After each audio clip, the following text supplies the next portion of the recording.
Então, eu informo que essa roda de diálogo de líderes está sendo gravada mais uma vez, né? E é um grande prazer, realmente é um grande prazer estar aqui nesse momento, falando mais uma vez sobre um assunto tão importante para nós, né, nesse momento, que é, assim, nós estamos fazendo uma série, né, sobre diversidades. Então, eu comecei falando com a Adriana Mui algumas coisas na live, trouxemos a Catinha falando diversidade física. Hoje nós vamos falar sobre diversidade de gêneros, né? Mas basicamente como a liderança está influenciada, influenciando, preparada ou não em relação a tudo isso. Então, para quem ainda não me conhece, eu sou Fátima Mota. Quem está aqui, eu acredito que me conheça, o Lucas, que talvez não me conhecesse, né, Lucas? Mas eu sou Fátima Mota, sou sócia-diretora da FM Consultores, e a gente tem feito essa roda de diálogos toda terça-feira, das 8 às 9 da noite, é 1 hora de conversa, e tem como objetivo conversar sobre alguns temas extremamente importantes nesse nosso momento, né? Então, essa parte ligada à diversidade já estava planejada mesmo antes de toda a questão acontecer aí, né? Todos os problemas que a gente sabe que estão acontecendo. E é um momento fundamental da gente conversar seriamente sobre esse tema de inclusão, né? Então, até foi muito legal com o Beto, porque o Beto falou assim, peraí, vamos falar sobre um tema bem legal. E aí nós colocamos o tema, né, que é o desafio do engajamento das lideranças nos processos de diversidade e inclusão nas organizações. O Beto é um grande parceiro, a gente tem feito trabalhos muito legais na ESPM, eu acho que é isso importante trazer para vocês.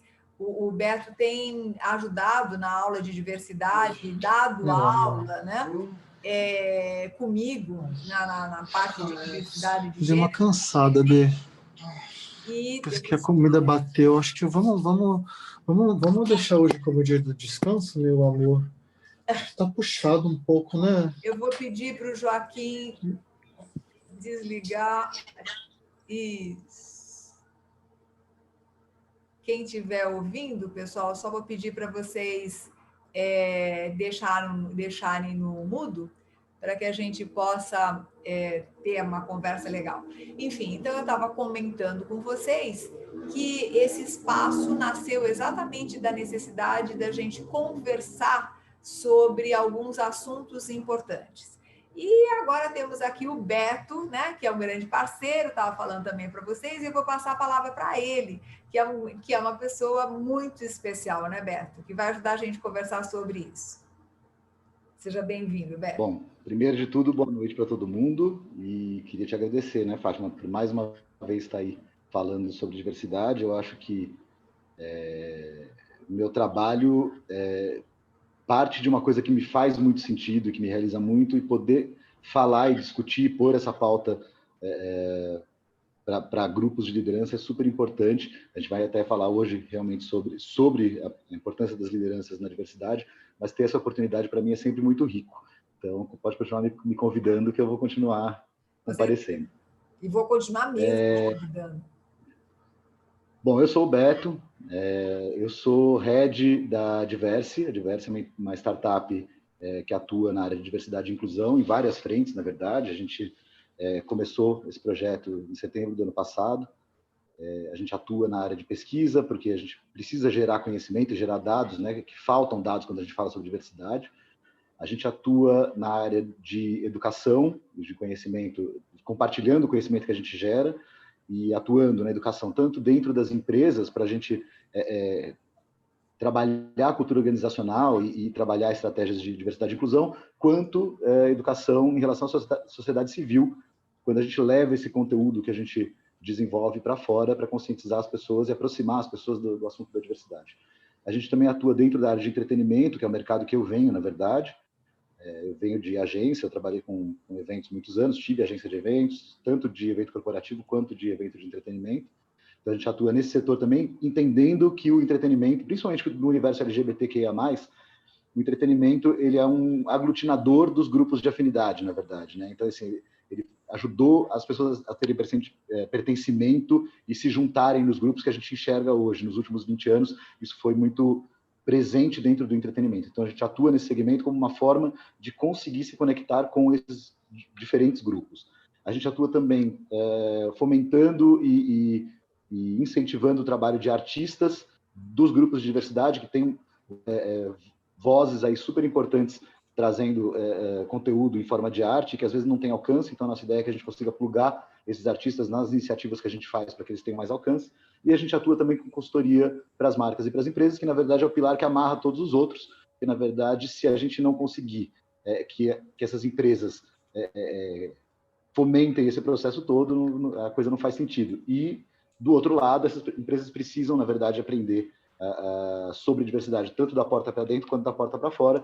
Então, a nossa função é conectar as vozes e as iniciativas que fazem sentido e que são relevantes a essas empresas que precisam começar a falar sobre diversidade. Tá? Então, essa é a pauta da Diverse hoje. E dentro da atuação da Diverse, uma das coisas que a gente identifica, olhando todos os cases no mercado sobre diversidade, e foi por isso que eu propus essa pauta para essa live, é justamente o desafio de você conseguir engajar as lideranças nos processos de diversidade e inclusão dentro das organizações. Hoje, a pauta da diversidade vem ganhando uma importância gigantesca para as empresas e para as marcas, né? As empresas já entenderam que cada vez mais o consumidor se identifica com os valores daquela marca, com o que aquela marca traz, seja impacto social, ambiental, e etc., do que com a marca em si ou do produto em si que ela vende, né?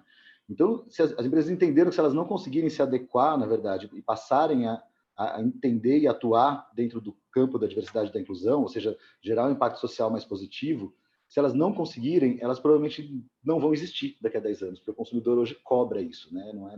Não é mais só sobre o produto, não é mais só sobre a propaganda, não é mais só sobre o logotipo, né? A gente tem toda uma carga que vem junto. Por outro lado, a gente vem observando, até por conta das redes sociais, que elas trouxeram aí esse senso de pertencimento para as pessoas dos diferentes grupos de identidade, né? As pessoas que antes não tinham uma referência, não tinham para onde olhar, com as redes sociais passaram a ter, passaram a se enxergar nos outros, né? E aí você começa a juntar esses grupos de identidade, você começa a juntar comunidades que se reconhecem dentro da sociedade. E a hora que a gente começa a ver esses grupos se formarem e se entenderem com a sua identidade, eles passam a ter demandas também específicas e que o mercado vem percebendo como uma forma de oportunidade também. Então, quer dizer, tem uma questão das empresas precisarem se adequar internamente por conta de impacto social e por conta do papel delas na sociedade, e também tem um outro lado que as empresas enxergam, que é a questão das oportunidades de mercado, uma vez que a gente tem todos esses grupos novos aí com demandas específicas. A questão é que, para as empresas poderem se conectar com esses grupos e conseguirem também gerar esse impacto social, elas têm que ter essa diversidade dentro delas, né? Porque senão qualquer discurso fica vazio.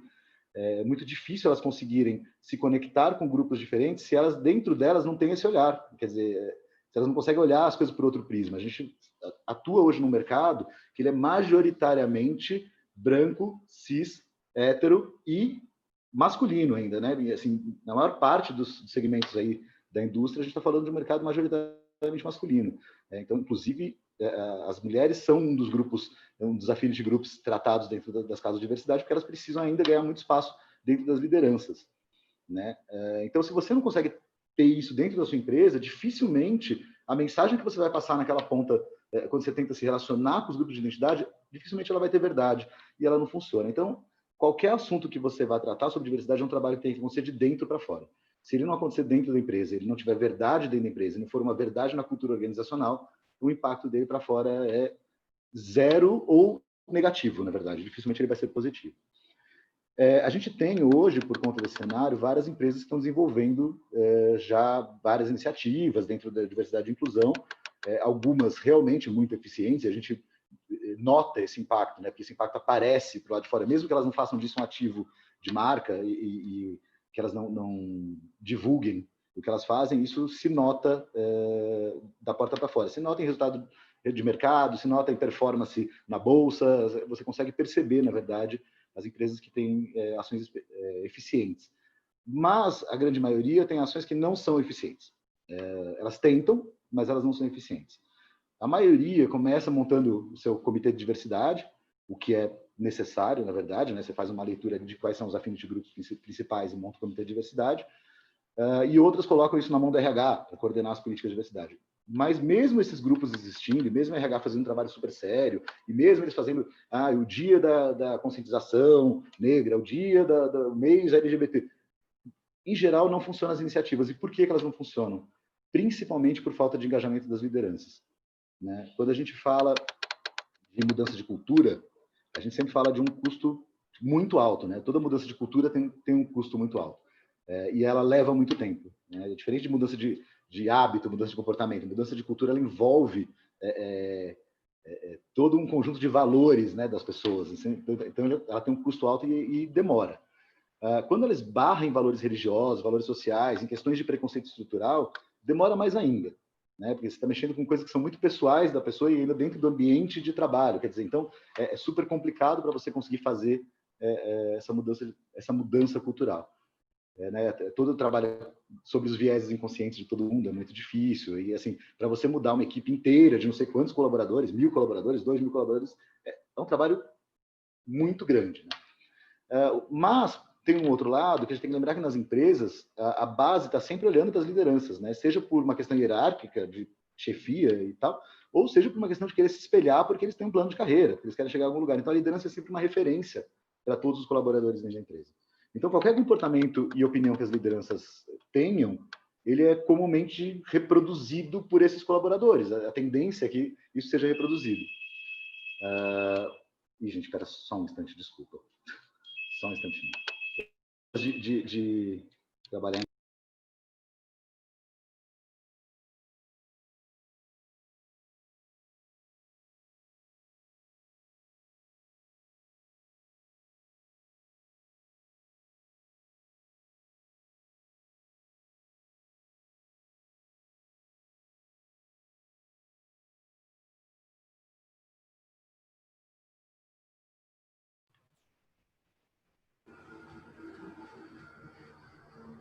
Mil desculpas, pessoal. Deixa eu voltar onde eu estava. Bom, eu parei falando que, na verdade, dentro das empresas, a gente tem que lembrar que qualquer opinião ou comportamento que vem das lideranças, em geral, ele é reproduzido pelo resto da empresa. Então, se você tem uma mudança de cultura que tem um custo muito alto e um tempo muito longo, o que fica mais fácil, né, na verdade? Você tentar aplicar a mudança de cultura em 10, 12 líderes, 15 líderes, ou você tentar aplicar uma mudança de cultura em não sei quantas 1.000 colaboradores? É meio óbvio que se você começa a mudança de cultura pelas lideranças, esse custo fica muito mais baixo, porque os líderes eles replicam, na verdade, esses valores dentro da empresa. Então, para que as iniciativas de diversidade e inclusão funcionem, o processo tem que ser top-down. Né? Ele nunca pode... assim, 90% das vezes ele está concentrado nas bases, mas ele só funciona efetivamente rápido e eficiente se ele for de cima para baixo. E aí, a gente tem alguns exemplos de empresas que esse engajamento é um processo natural. Né? Quando você pega a Magalu, por exemplo, o apoio à diversidade está na essência da liderança, né? Tipo, da liderança maior da companhia, que é a Luísa Trajano. Ela traz isso como um valor dela. Então, você consegue entender e ver ali no funcionamento do Magalu que a questão da diversidade está permeando todas as decisões e tudo que acontece lá dentro. Mas, tirando esses casos específicos em que a própria Johnson, na verdade, né? A Johnson é uma empresa que, quando começou há 130 e poucos anos atrás, já era uma empresa majoritariamente feminina. Então, até hoje, você consegue enxergar dentro da estrutura deles como a questão da diversidade e das diferenças é importante e tratada, está no DNA deles. Né? Agora, na maior parte das empresas, o que acontece, o processo que a gente vê, é que as lideranças, como elas não fazem parte de nenhum grupo de identidade, elas acabam não se identificando com as questões de diversidade, nem se sensibilizando por essas questões. É difícil você cobrar de alguém que não faz parte de nenhum grupo de afinidade que essa pessoa tenha uma sensibilidade sobre aquilo, que ela se preocupe com aquilo. Né? E aí a gente vê episódios como aconteceu recentemente do Nubank, né, da Cristina Junqueira, que é a fundadora do banco, ou fundadora do banco, que foi participar do Roda Viva e teve aquela fala infeliz dela, né, quando perguntaram sobre a questão de contratação de pessoas pretas nos cargos de liderança, e que ela estava explicando que não conseguia contratar, que tinha dificuldade, e falou, mas daí a gente não pode nivelar por baixo nas contratações só para a gente alcançar a diversidade. E aí, assim, é óbvio que hoje a gente entende que sim, é muito difícil contratar pessoas pretas, LGBTQIA+, até os PCDs para os cargos de liderança, mas a gente tem que entender que, em geral, isso acontece porque essas pessoas ou não tiveram acesso à educação, a gente tem um problema de evasão escolar enorme quando a gente fala da população negra, quando a gente fala principalmente da população transexual e travesti, tipo, a evasão escolar é gigante. Então, ou a pessoa não teve realmente como chegar por falta de instrução e de qualificação, ou a gente também tem que lembrar que muitas vezes a pessoa tem instrução e qualificação e o mercado só não se abriu para ela no início da carreira dela, por ela fazer parte de algum desses grupos de identidade. É muito comum isso, na verdade, né? Outro dia eu estava conversando com um amigo meu, ele falou, você tem conversado com as universidades, será que você não podia me ajudar, de repente descobrir como é que a gente faz para colocar anúncio de vaga de estágio nos painéis dos diretórios acadêmicos, né, da secretaria? Eu falei, nossa, super posso te ajudar. Porque a gente está com uma vaga aqui para o financeiro, administrativo, e a gente queria alguém das melhores faculdades, tem que ser alguém do IBMEC, da SPM, da UGV. Aí eu falei, olha, amigo, eu teria o maior prazer em te ajudar, não tem nenhum problema em te ajudar, mas deixa eu fazer uma pergunta, é uma vaga júnior. Por que você já começa com essa régua que você quer a SPM, a GV, ou o INSPER, entendeu? Assim, não faz muito sentido, na verdade, se você pretende falar algum dia de diversidade, porque essa régua já corta quase 70% das pessoas, né? Então, quando a gente fala sobre não ter pessoas qualificadas para postos de liderança, a gente está lembrando de um processo que vem se repetindo há muitos anos, que já corta a maior parte das pessoas no primeiro emprego, no início da carreira das pessoas.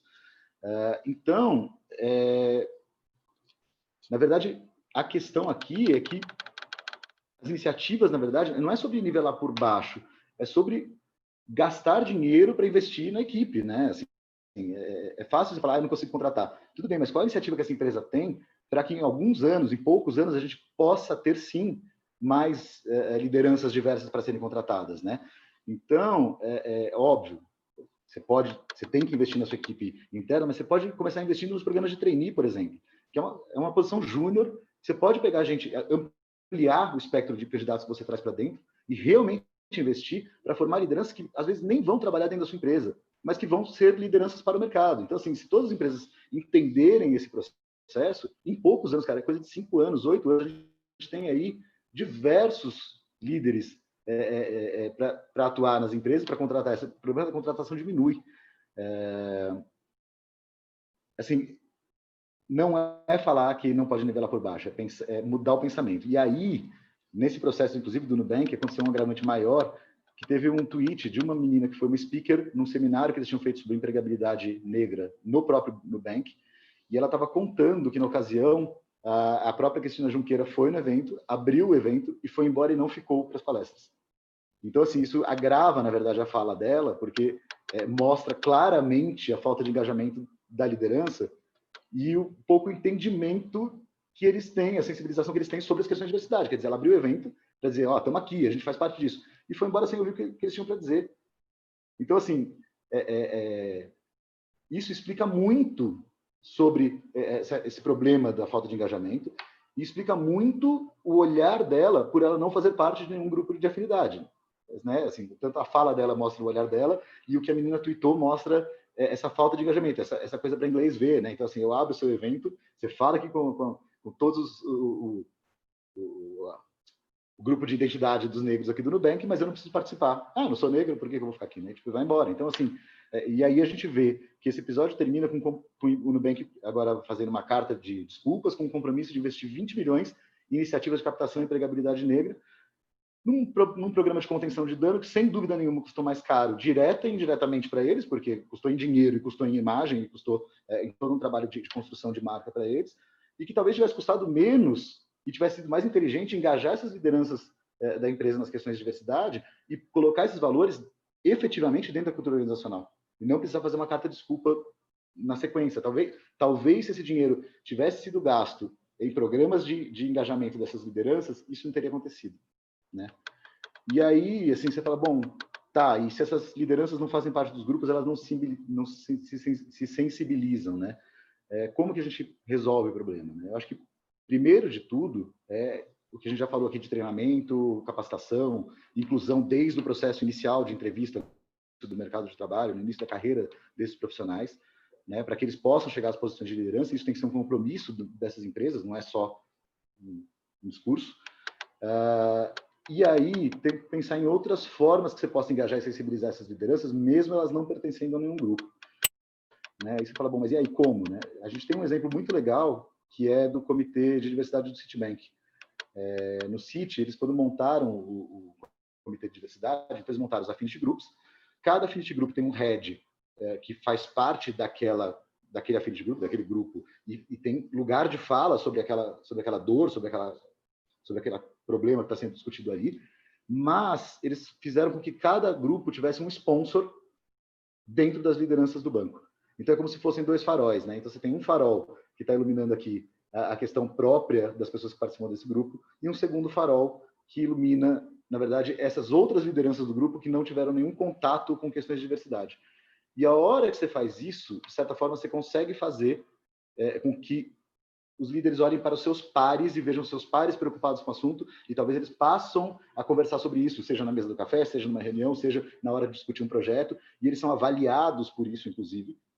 E aí você consegue, na verdade, fazer com que as ações que são propostas pelos Affinity Groups, pelo Comitê de Diversidade, tenham efetividade e que consigam construir lideranças que em breve serão mais diversas. E aí a gente volta a cadeia inteira, entendendo que as lideranças mais diversas vão trazer melhores resultados. Tem um estudo da McKinsey muito legal, na verdade, vale a pena dar uma pesquisada depois, que eles fizeram um estudo para entender qual o impacto das lideranças, da diversidade nas lideranças, né? E eles viram que empresas que têm diversidade étnica e de gênero dentro das lideranças, elas têm até 33% mais resultados positivos do que as empresas que não têm, né? Então, assim, existe um impacto direto, financeiro, na verdade, no investimento da diversidade, e um impacto a médio e longo prazo dessa empresa poder continuar existindo, porque senão, infelizmente, ela não vai conseguir existir.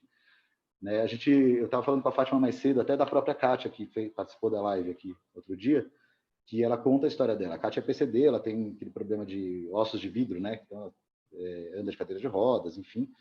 E ela estava contando, ela trabalhou na Natura há muitos anos, hoje ela dá consultoria em diversidade também, em inclusão de PCD, mas ela estava contando que quando ela entrou na Natura para trabalhar na área de comunicação, ela entrou e descobriu, quando ela tinha entrado, que ela tinha entrado no pacotão das cotas da diversidade.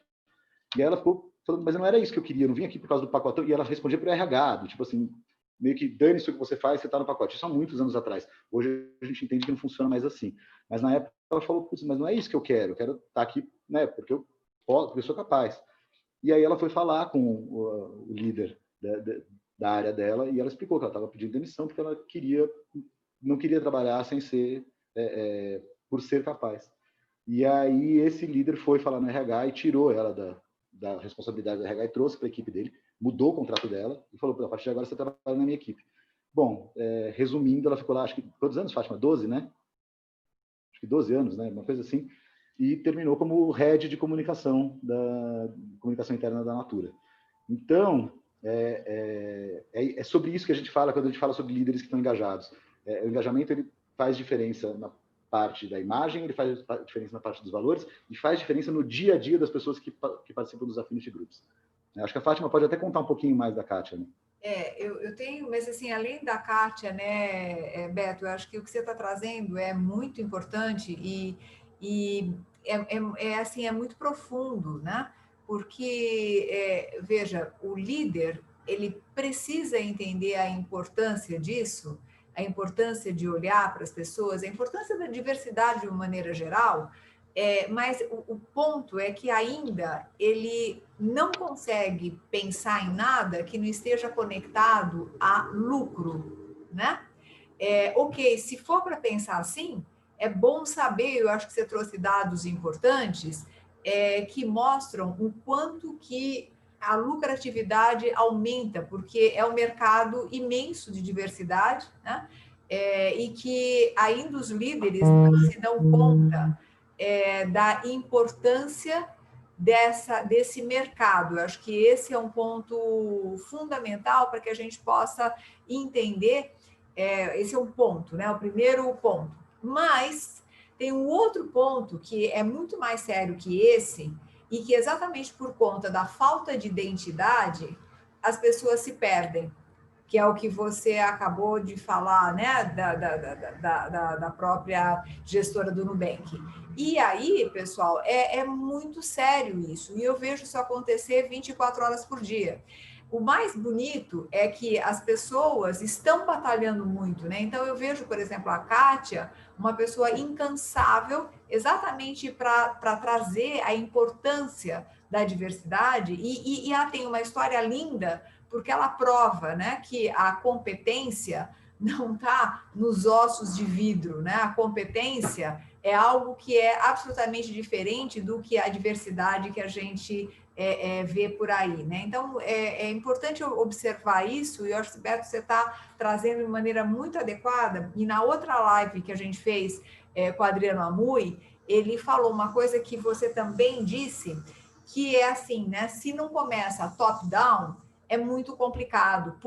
E quando ele falou isso, você sabe que eu fiquei meio assim, falei, ai, não me fala que isso é verdade, né? Vai ter que ser top-down. Não faz o menor sentido. Foi a primeira sensação que eu tive de um certo, não, de novo, top-down, e você está me falando isso, né? E realmente, porque quando a mudança tem que ser de cultura, é difícil que venha de uma outra forma. Por outro lado, eu acho que hoje a gente acaba enxergando movimentos muito fortes, sejam movimentos sociais, sejam movimentos da própria equipe, dos colaboradores, que acaba gerando um movimento que vai pegando, né? Você veja, o quanto que é sério e o quanto que movimenta, né? Várias empresas que eu dou consultoria têm um cuidado imenso e, às vezes, por mais que tentem treinar as equipes, acaba escapando, porque eu acho que é uma cultura da empresa e cultura da pessoa mesmo, né? Onde ela viveu, né? O pessoal está comentando aqui algumas coisas. Pessoal, vocês podem abrir e falar, viu? Acho que o Marcelo falou, o Claudinei, o Marcelo falou, é politicamente correto, quer mostrar o que não é, mas se não for autêntico, uma hora a máscara cai, no caso do Nubank, né?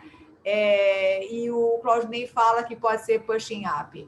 Ok, gente, fiquem aí à vontade para conversar. Eu acho que o objetivo dessa roda de diálogos é realmente colocar o que a gente pensa e as nossas sensações, e que não é fácil mesmo, né? Eu acho que é muito novo tudo isso para nós. Não, e de verdade, assim, até o Marcelo falou da história do politicamente correto, eu acho que é super importante a gente entender que, óbvio, assim, as militâncias elas são fundamentais para colocar as pautas na mesa e para o assunto ser discutido, mas elas acabam falando só com as próprias militâncias. Quando a gente vai falar de negócio, principalmente quando a gente vai falar com lideranças que não se sensibilizam com as questões de diversidade, que não entendem a importância disso dentro da empresa ou não se conectam com esse assunto,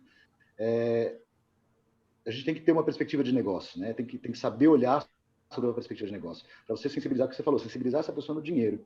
Então, a gente justamente quebrar a questão. Eu não estou aqui para discutir com esse líder se aceitar a diversidade é correto ou não politicamente. Eu estou mostrando para ele só o seguinte, meu querido, você vai perder seus resultados se você não mudar o seu drive.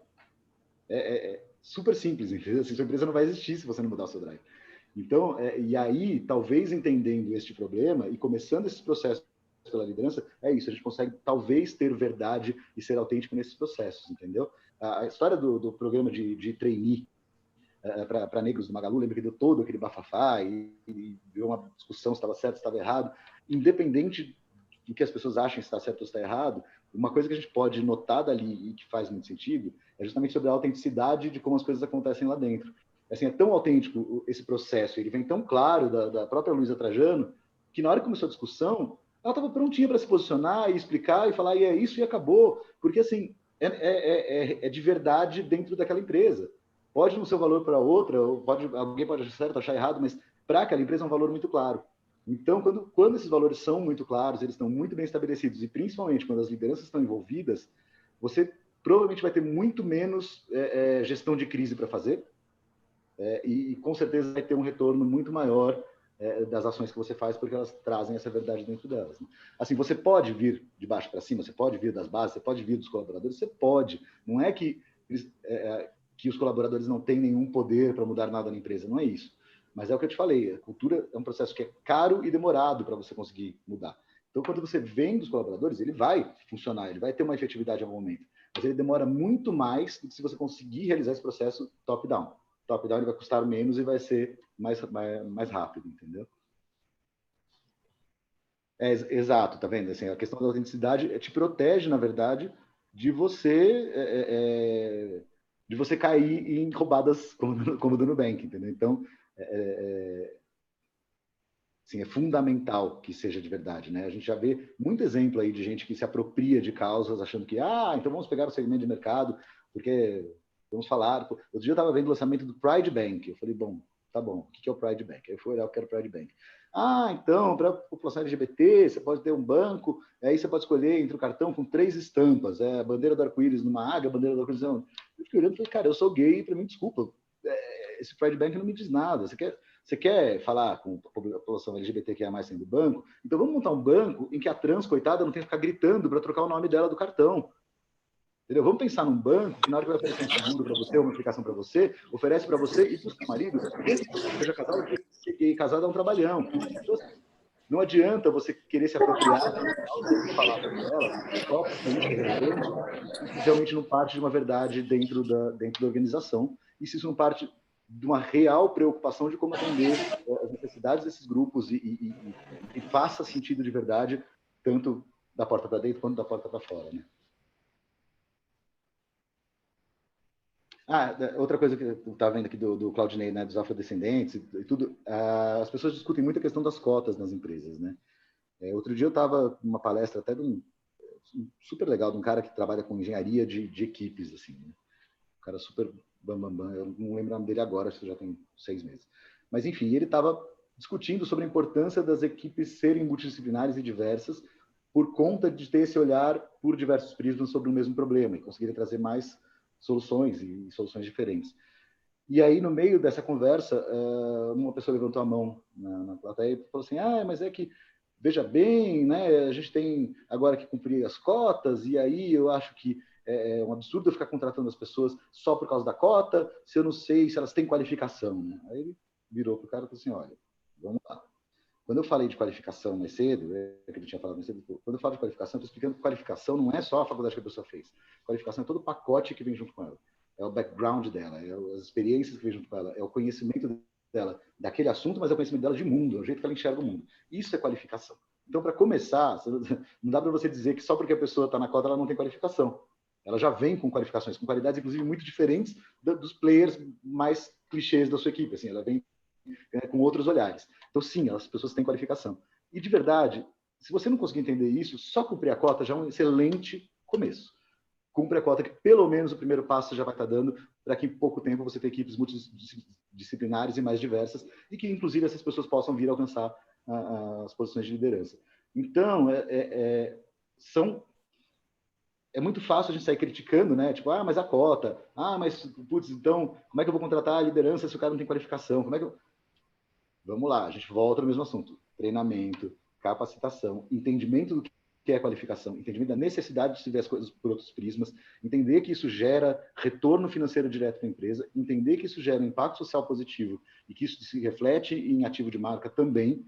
Então, assim, não é olhar e falar, eu acho essa cota um absurdo. Gente, a gente está falando de equidade.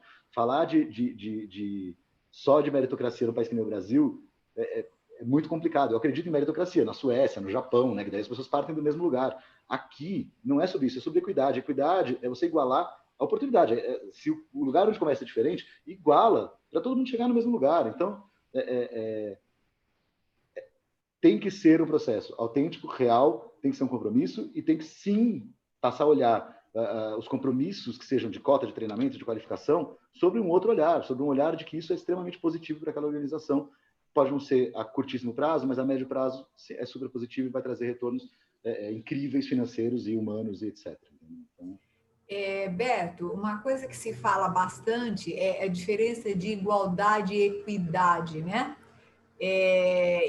Assim, eu acho muito importante, tem vários, até aquelas figurinhas, né? Não dá para você colocar o banquinho do mesmo tamanho para pessoas de estatura diferente, né? Então, ou seja, Você tem que adequar o banquinho à estatura da pessoa. Me parece que é isso que você está falando. Se eu tenho uma lei de cotas que isso traz a diversidade, como eu faço para treinar essas pessoas, que talvez o treinamento não seja exatamente igual, talvez o tratamento também seja diferente, porque é tudo diferente. Só que aí eu trago a diversidade e começo a tratar igual a pessoa que fez SPM, GV, enfim, como é que faz isso, então, né? Eu acho que as lideranças estão anos-luz para entender isso. O Claudinei até perguntou aqui, né, se no caso do Magalu, selecionar só afrodescendentes é privilegiar a diversidade ou reforçar a discriminação. Na verdade, não existe muito privilegiar a diversidade, né? Quando a gente fala de problemas, de preconceitos estruturais mesmo, e assim, é difícil a gente falar sobre preconceito estrutural, porque é óbvio, ninguém é racista ou preconceituoso conscientemente ou porque quer, mas a gente tem que entender que a gente carrega um monte de viés aí da nossa cultura, da nossa formação, e sobre diversos aspectos. Eu mesmo sendo gay, tenho que me desconstruir todos os dias, já te falei isso, sobre diversos preconceitos que eu trago dentro de mim, assim, que eu tenho que entender. Então, quando a gente fala de preconceitos estruturais e do racismo estrutural, etc., a gente tem que lembrar de um fator que é muito importante. Eu citei aquele exemplo do meu amigo que queria entrevistar para uma vaga júnior, só a gente da SPM, da GV e do INSPER, e eu questionei ele por que, se era uma vaga júnior, ele podia todo mundo partir do mesmo lugar e crescer da mesma forma, porque, desculpa, o estudante que sai da faculdade não sabe nada, todo mundo aprende trabalhando. Então, assim, você pegar a faculdade XYZ, eu pegar... vai dar meio que na mesma. Não é que ele não sabe nada, ele pode trazer um conhecimento, mas o dia a dia do trabalho e a prática do trabalho se aprende fazendo, né? Então, numa vaga de júnior, ele poderia ter essa opção. E aí, quando eu lembro desse discurso dele, então eu só quero pegar das melhores faculdades. A hora que você faz isso, você já está passando um facão que exclui automaticamente praticamente 100% das pessoas negras. Vamos lá, Fátima, você na SPM, quantos alunos negros você tem? Pois é isso. Quantos? Eu acho que tem... não tenho. Tenho, assim, conta nos dedos, né? Nem chegou no 2, no máximo por turma.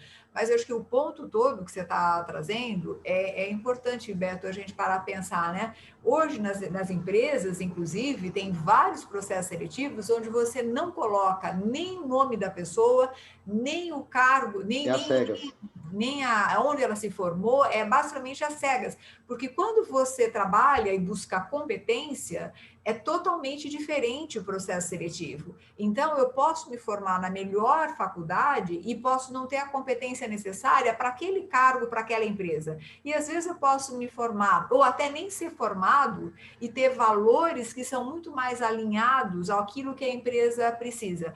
Então, Brasil, um outro olhar. Comum, né? Oi, Beto. Fora do Brasil é muito comum, na verdade, os processos seletivos às cegas hoje em dia, né? Mas agora no Brasil... O candidato só vai conhecer o entrevistador na última fase, depois que ele já passou de tudo, e mesmo assim, em geral, eles têm um board para garantir que nessa fase onde ele conhece o entrevistado, que a pessoa não seja selecionada por impressões pessoais. Eles montam um board para o board inteiro votar e escolher o candidato, enfim, entendeu?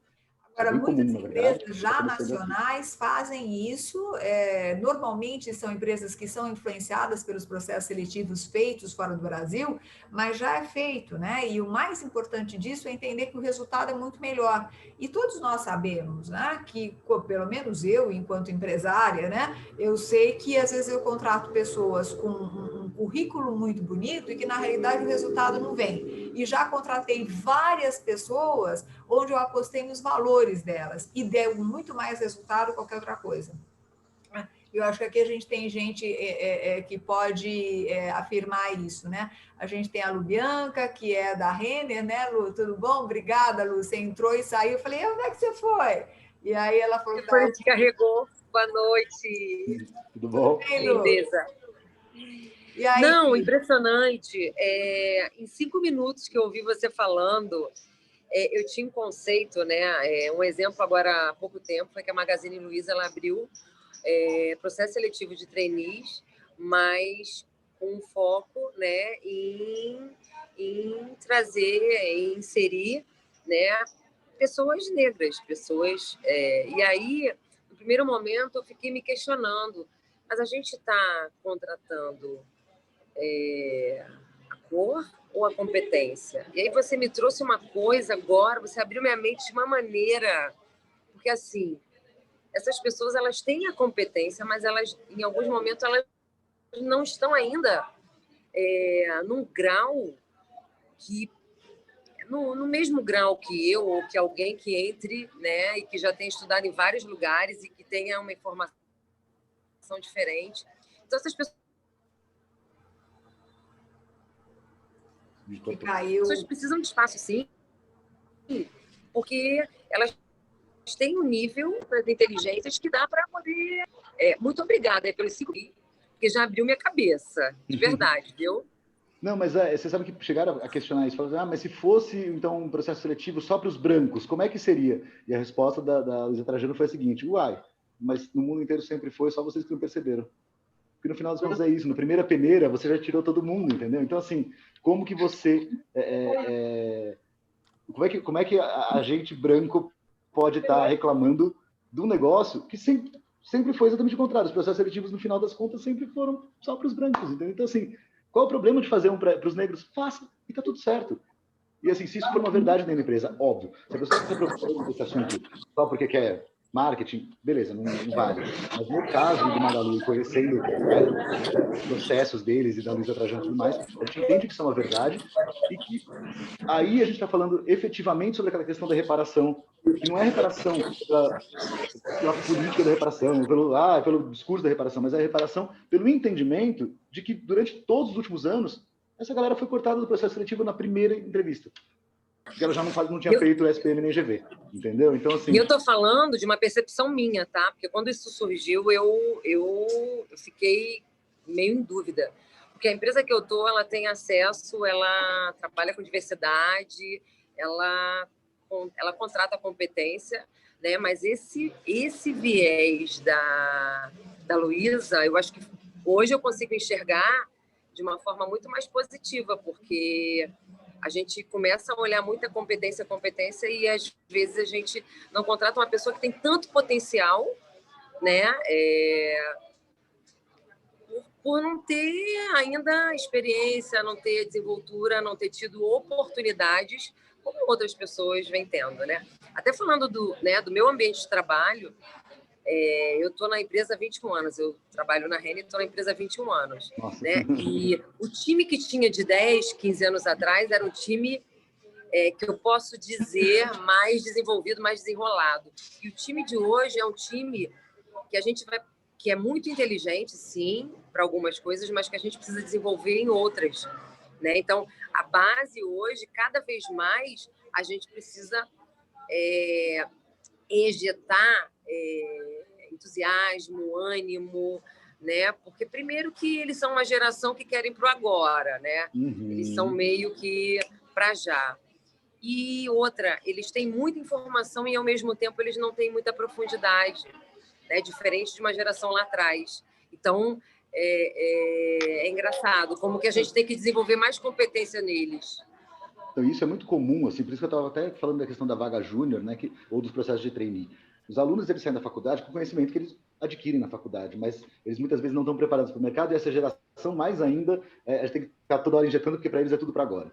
Então, partindo do princípio que a maioria deles não sabe absolutamente nada sobre o mercado de trabalho, que diferença faz você contratar o menino da FAAP ou o menino da faculdade XYZ, que às vezes você nem conhece, mas que às vezes vem com muito mais entusiasmo e com muito mais garra, porque ele está realizando um sonho e vai crescer muito mais. Então, assim, a partir do que você passa um facão e fala, vou trabalhar só com esse grupo aqui, porque para mim eles são a elite do pensamento, você já excluiu todo mundo, e aí você perde a oportunidade de trabalhar com gente que às vezes é muito mais capaz, ou que às vezes tem muito mais coisa para desenvolver, e você também cria um problema muito sério de miopia dentro da empresa, porque quando você tem um grupo que tem um background muito igual, dificilmente você vai ter olhares diferentes sobre um determinado problema, sobre uma determinada questão. Então, quando você precisa desenvolver, seja em produto, seja em marketing, seja em solução de comunicação, seja em soluções financeiras, toda vez que você tem que desenvolver uma solução, se aquilo é muito homogêneo, todo mundo tende a olhar aquela questão da mesma maneira.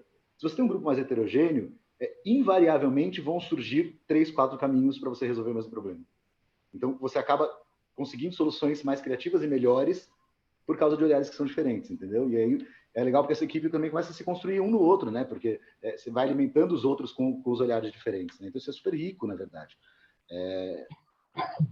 Então, assim, quando a gente fala, né, seja da cota, seja do programa da Magalu, seja de falar de entrevista às cegas, é muito sobre entender a necessidade, a riqueza desses olhares que vêm de outros lados.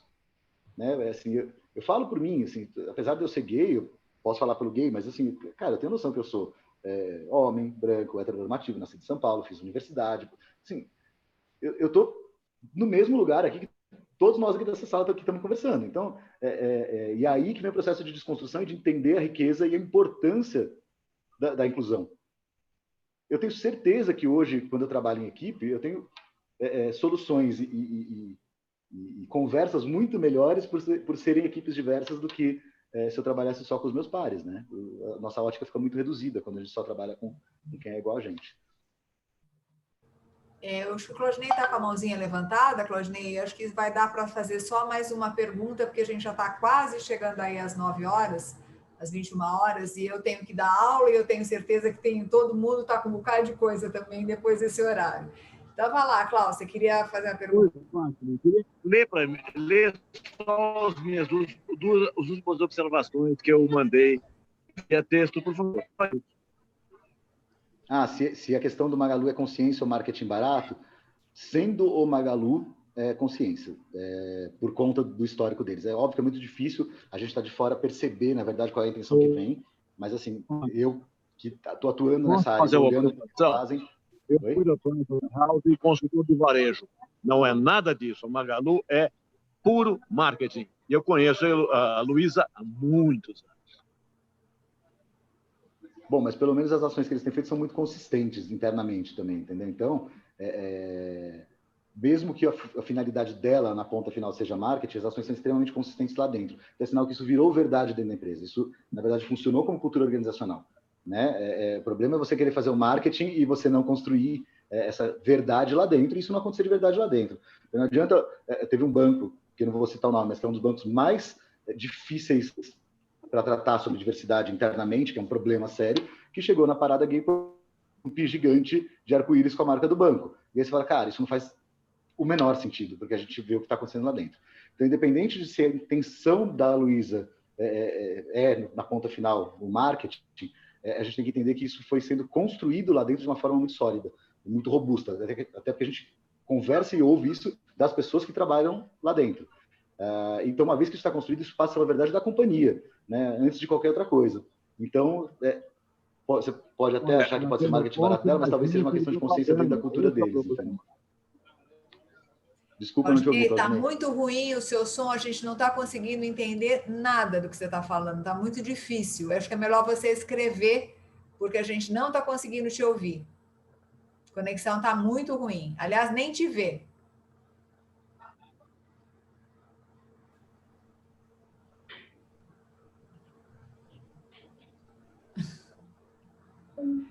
Claudinei, você está no mudo. A gente não está conseguindo nem te ver, nem te ouvir. Escreve, por favor, se você quiser. Está muito complicado. Ô, Fátima, se tiver o tempo ainda, eu só gostaria de uma pergunta, claro, na verdade. Claro, Cecília. Tudo bem, Cecília? Que bom te ver. Tudo com você. Obrigada. Desculpa, eu não estou conseguindo abrir minha câmera, que eu estou do celular, na verdade, e eu estou com... Mas é só uma pergunta, porque quando a gente fala de diversidade, a gente fala das empresas, né? Eu sou do mundo corporativo há mais de 20 anos, e entendo muito bem todos os posicionamentos, já vivi de tudo, modelos de liderança que aprovam e outros que nem tanto, e isso dificulta muito todo o restante. Mas, uma pergunta para você, Beto, como é que você vê a questão da preparação para esses profissionais que estão entrando no mercado de trabalho? Quando a gente fala de empresas, são pessoas que vieram de estruturas, que têm famílias, que passaram por escolas, por instituições de ensino, e quanto você vê que esses profissionais que estão entrando no mercado estão sendo preparados para lidar com a diversidade e levar isso para dentro da empresa, né? Porque ainda acho que a empresa seja a ponta, mas existe todo um trabalho a ser feito de base, e essa base estão principalmente em escolas que preparam jovens aprendizes, que são formadores, né, que são educadores, junto com a sociedade em si, porque não adianta eu falar para o meu filho de diversidade e inclusão se eu encontro com pessoas, na verdade, né, haitianos, que estão no Brasil mais refugiados e cruzam a rua com medo de ser assaltado, né? Então, o quanto que você entende que isso está sendo feito, esse preparo está sendo feito para preparar jovens? Então, não, sem dúvida, você tem toda a razão. Assim, a coisa tem que acontecer nas duas frentes, na verdade, né? Eu acho que a geração mais nova, eles, por natureza, são mais diversos e mais tolerantes. Assim, isso até pelo acesso à informação toda que eles têm e como eles lidam com as questões de diferenças hoje, desde cedo, né? Muito engraçado, eu vejo minha sobrinha, eu lembro que com 13 anos, ela falava algumas coisas que eu ficava besta de ver, assim, como a cabeça deles funciona diferente. Então, acho que já tem um fator aí. Tem um outro fator, que essa pauta tem sido trabalhada nas empresas, mas também vem sendo trabalhada entre os educadores e entre os professores, etc. Óbvio, alguns concordando, outros discordando. A gente tem aí a briga toda do kit gay, da sexualidade nas escolas, etc. Mas é uma pauta que vem sendo trabalhada constantemente e vem sendo trabalhada também nos meios de comunicação e também nas redes sociais. Então, assim, a gente já cria uma geração que está exposta e discutindo esse assunto desde muito mais cedo, na verdade. Então, eles talvez já cheguem ao mercado de trabalho um pouco mais abertos. Mas, quando a gente fala do mercado de trabalho, por que a gente insiste muito nisso? Porque talvez o melhor jeito de você reduzir preconceito seja através da representatividade. A representatividade, ela ajuda a encurtar as distâncias, e quando encurta a distância, encurta o seu estranhamento ou o seu desconhecimento sobre alguma outra questão, e, naturalmente, encurta o seu preconceito. O preconceito, em geral, ele vem de algo que você não conhece. Então, quando você encurta essa distância, você vai limando os preconceitos. Então, quando a gente consegue trabalhar a representatividade dentro do mercado de trabalho, por exemplo, a gente expõe, às vezes, um profissional que não está acostumado com diversas questões com as quais ele tem preconceito, a conviver, lidar e trabalhar com pessoas que ele não conhecia de um jeito diferente. E você expõe esse cara a ter que reduzir, quer dizer, a ter que não, mas ele vai entendendo, na verdade, que a distância dele para aquela outra pessoa não é tão grande. E isso fatalmente reduz o preconceito como um todo.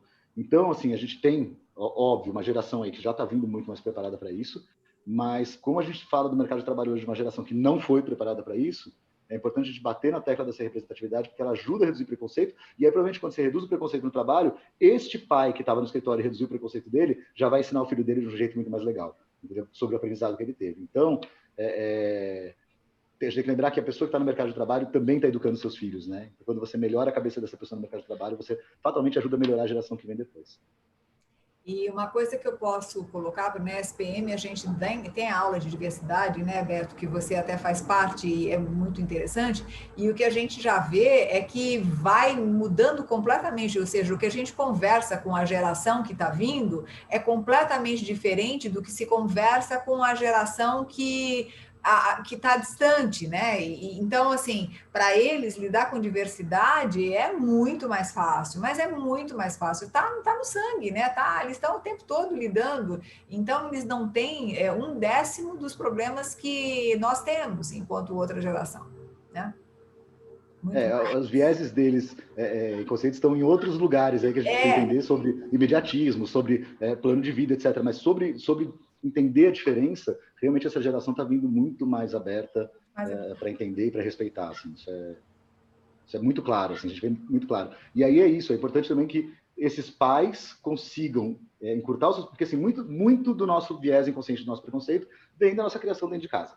Então você pega esse jovem que está super aberto, mas você pega um pai que é super preconceituoso, talvez esse jovem chegue no mercado de trabalho com 20 anos sendo uma pessoa preconceituosa. Se a gente consegue que esse pai, dentro do ambiente de trabalho, mude e reduza os viés inconscientes dele e consiga diminuir os preconceitos dele, e ele leve isso para dentro da casa dele, provavelmente esse filho dele, que já era aberto às diferenças, vai chegar aos 19 anos no mercado de trabalho continuando aberto às diferenças. Né? Então... Agora, Beto, eu vejo que está fácil eles entenderem, está mais fácil, né? Eles entenderem a questão de diversidade voltada para a orientação sexual, ou seja, mas ainda é muito difícil quando você fala em diversidade física, diversidade mental e até diversidade de personalidade. Assim, a orientação sexual é alguma coisa que para eles está sendo muito mais palatável, né? Eles estão entendendo isso mais. Mas quando você fala em outros tipos de diversidade, é um pouco mais complicado. Não, mas assim, eu acho que assim, tem assuntos que são mais tratados e que se conectam mais com a faixa etária deles, com a idade deles e tudo mais. Mas eu acho que tem uma característica que vem aí por trás, que é o quanto você está aberto às diferenças. Então, Sim. Pode ser que eles não falem tanto sobre o assunto, mas talvez eles venham mais preparados para estarem abertos às diferenças. Então, quando eles... E assim, eles vão parar no mundo profissional e eles têm o colega que é PCD, eles têm o colega que é preto, eles vão saber muito mais trabalhar essas diferenças do que talvez a geração que está agora, entendeu? É um pouco isso. Mais abertos, né? Ok, pessoal, alguma pergunta a mais que vocês gostariam de fazer? Marcelo, não sei se eu te vi levantando a mão ou se não. Alguma consideração? Só uma pergunta. Não quero polemizar muito, né? Esse é um assunto muito amplo, controverso, que não tem como ser diferente, e muito diversificado, né? Então, é muita polêmica para uma hora. Mas, assim, eu ia te perguntar o seguinte, será que as ações de diversidade não funcionam como se fosse um remédio para a gente conseguir fazer a inclusão dessas pessoas que precisam de ajuda, né? A história do banquinho da Fátima aí, precisa dar um banquinho para o pessoal entrar e que sempre vai ter os efeitos colaterais, né? Que foi o que o Claudinei colocou, né? Apesar de colocar a Magazine Luiza ter uma iniciativa boa, né? Parece que você está reforçando a discriminação. Mas também não vejo outro caminho, né? Então, assim, é que nem você tomar um antibiótico, né? O antibiótico, ele vai curar a sua sinusite lá, mas ele vai te dar vários efeitos colaterais. Então, eu vejo, assim, que não tem jeito, né, pessoal? E a minha pergunta para você é essa, né? Sempre vai ter um efeito colateral, né? Ao ponto de ter esses questionamentos, né? De que talvez a inclusão gere outras discriminações. Né? Essa é a minha colocação, minha pergunta para você. O que você acha? Então, na verdade, foi um pouco do que eu falei mais cedo. Né? Quando a gente fala de questões aí que são estruturais, de preconceito, de racismo, de uma construção que vem de muitos anos, da nossa vida. E é assim, é isso. Ninguém é preconceituoso por vontade e talvez nunca de propósito, mas a gente tem uma construção que realmente exclui um monte de grupos, exclui e tira oportunidades de um monte de gente. Quando a gente vem dessa construção tão grande, a gente tem que partir de algum ponto para conseguir dar essas oportunidades. A ideia é isso, assim, a gente parte de um ponto e vai mudando os outros pontos. Então, assim, quem sabe numa sociedade com mais equidade, a gente tem uma próxima geração que venha mais tolerante à diversidade e que tenha mais igualdade, e aí você vai corrigindo isso ao longo dos anos. Agora, depois de 200 anos limitando as possibilidades de alguns grupos, se você não partir de algum ponto, isso nunca vai ser resolvido. Então, sim, você precisa partir de um ponto. Ah, mas tem efeito colateral? Tem. Depois a gente trabalha os efeitos colaterais, mas parte de algum ponto. Porque se você não inicia, você nunca vai resolver o problema. Né? Então, assim, é fundamental que as iniciativas existam, que sejam colocadas em prática, e se tiver colaterais, caso tenha, a gente senta e discute os colaterais e vamos ver como a gente resolve eles. Entendeu? Mas é preciso que elas sejam pautadas e colocadas, a partir de algum ponto. Acho que isso é super Obrigado, importante de olhar, sabe, Beto? Eu acho tão importante isso, porque é tão fácil a gente começar a criticar, né? E vou te dizer que também, quando eu vi a Magalu, eu falei, gente, mas por que eles estão fazendo isso, né? Mas o posicionamento deles foi muito bom, tanto que reverteram, acabou todo mundo valorizando. E eu vejo muitas ações também interessantes em relação a mulheres, e eu vejo um posicionamento muito forte das empresas quando elas estão focadas nos seus valores. Né? Então, se eu tenho um valor que é efetivo, e se eu vivo esse valor, fica mais fácil, inclusive, estabelecer como cultura esse olhar mais que integra, né? que une e não que fragmenta tanto. Acredito que nós precisamos ainda trabalhar o nosso olhar, né? Ou seja, de dentro para fora. Então, eu quero aproveitar para ir finalizando, pessoal, para ir colocando aqui talvez um convite a todos nós, né? A todos nós, que a gente possa olhar para os nossos vieses inconscientes, sabe? Que a gente possa olhar quais são as nossas dificuldades e poder fazer um movimento interno, pequeno que seja, mas poder fazer esse movimento, sabe? E eu estou falando agora e estou lembrando de uma situação que eu estava, o Claudinei deve lembrar, eu estava estacionando o meu carro em frente da Delft, onde eu e o Claudinei trabalhávamos na época, e foi muito interessante porque eu estava com tempra azul, imagina, isso faz muito tempo, né? E vieram 2 rapazes brancos, loiros, super bonitinhos, né? E a primeira coisa que eu pensei foi assim, nossa, deve ser meus alunos da SPM. E fiquei toda faceira que eles estavam vindo para falar comigo.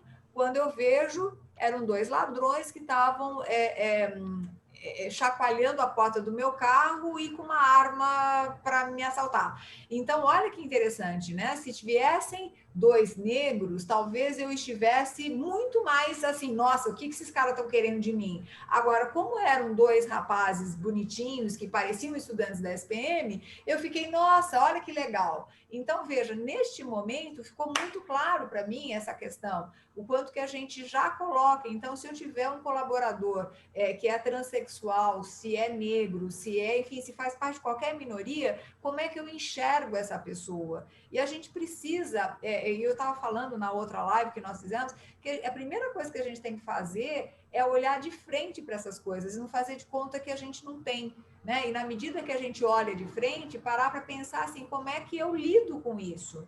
Né? Eu coloco o banquinho igual, não coloco, eu trabalho de forma diferente, como é que eu posso esperar de uma pessoa de muçulmana o mesmo comportamento de um italiano? Não dá para esperar. Então, você sabe disso em algumas diversidades, em outras você faz de conta que isso não existe. Sabe? Então, eu acho que assim, eu queria deixar aqui um convite a todos nós para que a gente pudesse se auto-observar, para que a gente pudesse fazer a nossa parte. Tá?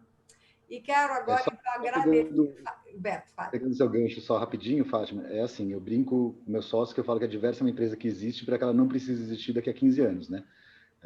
Assim, a ideia é que a gente justamente gaste nosso latim para conseguir criar essas ações positivas, essas narrativas positivas que startam um processo, que iniciam um processo que é necessário que aconteça para que alguma coisa mude, né, para que a gente consiga caminhar para algum lugar que seja aí mais consistente quando a gente fala de inclusão.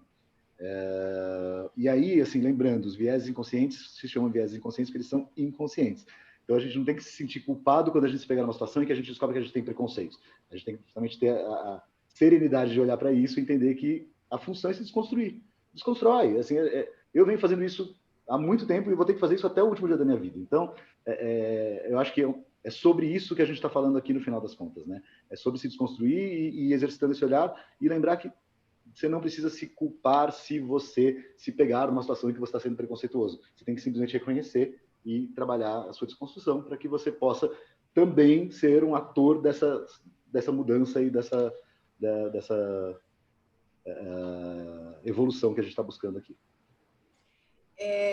Inclusive, eu acabei de escrever um texto sobre preconceito, que eu falo um pouquinho disso. Então, se vocês quiserem, deem uma olhada, porque acho que vale a pena dar uma pensada, né? No fundo, é isso. Porque eu também me pego, vocês imaginam, quando eu comecei a dar aula de diversidade, eu quase fiquei louca, porque aí eu vi exatamente tudo que eu fazia de errado em todas as áreas, e continuo fazendo um bocado de coisa errada, né? Mas imagina, né? Então, acho que tem aí um campo imenso para a gente se trabalhar.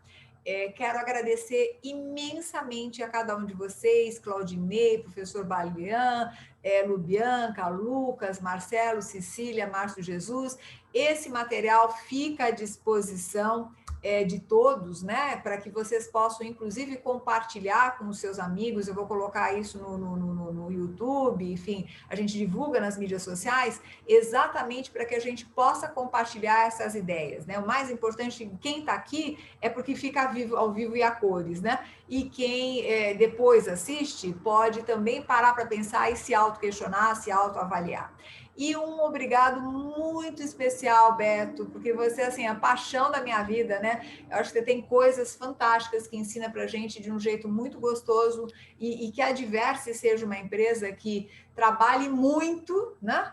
Porque a gente realmente precisa ter empresas que trabalhem muito para que a gente minimize essas questões todas que a gente está vivenciando. Tá? Então, um grande beijo a todos, que a gente possa agora desfrutar desses pensamentos que vão povoar a nossa noite de hoje. Meu muito obrigada. Gente. Obrigado, pessoal. Até boa mais. Noite. Obrigadão. Tchau, tchau. Obrigada. Obrigado, boa noite a todos. Boa noite.